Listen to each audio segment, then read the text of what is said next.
Let's talk about it.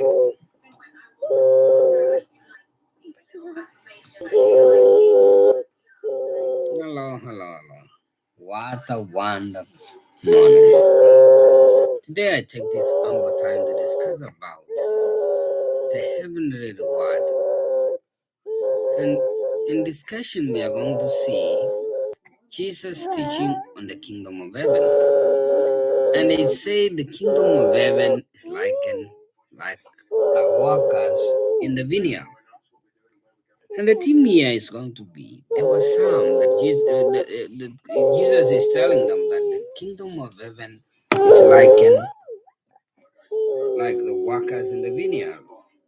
And let's see what the theme here is.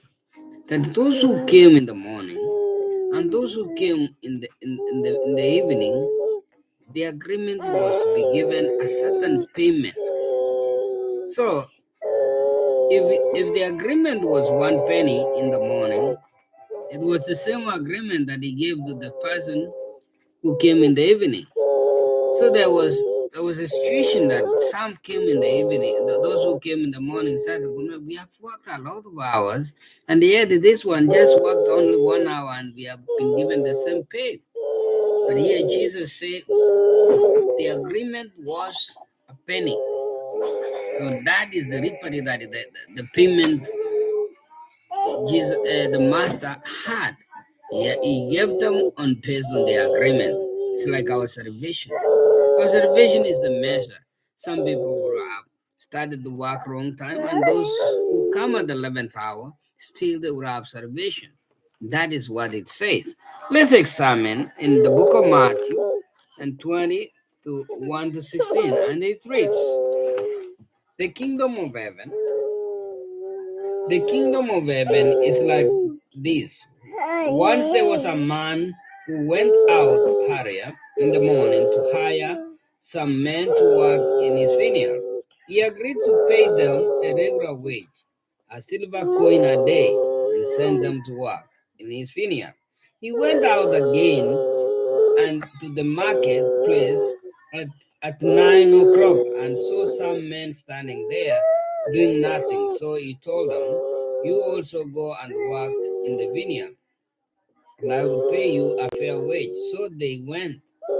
Then at 12 o'clock and again at 3 o'clock, he did the same thing.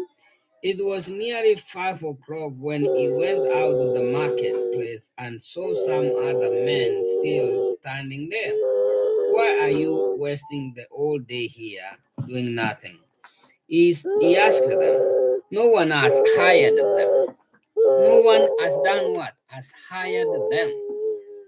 They answered, well, then you also go and work in the vineyard, he told them. When evening came to the owner told his foreman, call the workers and pay them their wages, starting with those who were hired last and ending with those who were hired first. The men had begun to work at 5 o'clock were paid a silver coin each.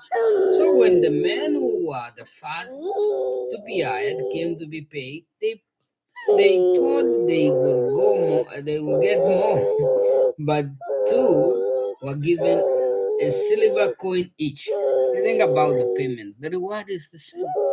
We are all given the same reward. When we talk of the heavenly kingdom, heavenly reward, whether you are converted today or somebody has been preaching doing this work, we are all given the same penny. And that's the silver coin that they were given. And they started to launch complaint saying the otherwise. So when the men who were first to be hired came to be paid, they thought that they would get more, but they too were given a silver coin each. They took their money and started grumbling against the employer. These men who were hired Rust worked only 1 hour. Think about that. Now they were arguing based that this one worked less hours, but the agreement was the same. The agreement does not change. The contract is the same. It is what it is instituted there. So there is no change. The fact remains the same, whether they work more hours or less hours. The contract is what binds.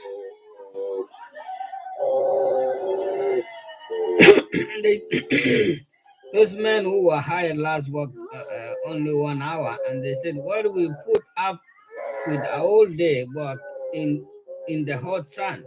Yet you paid them the same as you paid us." Listen, friend, the owner answered one of them.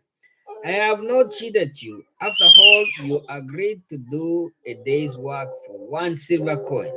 Now take your money and go home. I want to give this man who was hired last as much as I have given you. Don't rush as much as I have given you. Don't I have the right to do as I wish with my own money? Or are you jealousy because I'm generous?" And Jesus concluded, "So those who are last will be first, and those who are first will be last." The thing about the concept here is about the agreement that they made. The agreement was that they would be given 1 silver coin for the work they would do. So when they were hired, they didn't know whether there would be other people hired. But the deal was that they were hired and they agreed. It's like you agree with somebody and you make an agreement, this is what you're going to be paid. If you start to complain that because somebody else has received more than what it is your problem because you have been there. So the greatest wish here we see the kingdom of God. The kingdom of God is likened with certain rewards. A reward is what we are all will be given at the last day. For instance, we talk about salvation, a human salvation. The wage of salvation should be mercy, mercy, mercy, mercy, mercy to the poor, mercy to the powerful. The standard now that God has given us is His mercy. That those who are converted even the last day, in the last minute, will also receive the same reward of salvation. So there's nobody who's going to deceive you that because he's a great preacher or he is a great master of many things, the wage is the same. So do not be deceived. Your salvation is equal and given to God's choice. Brethren, stay tuned and God bless you.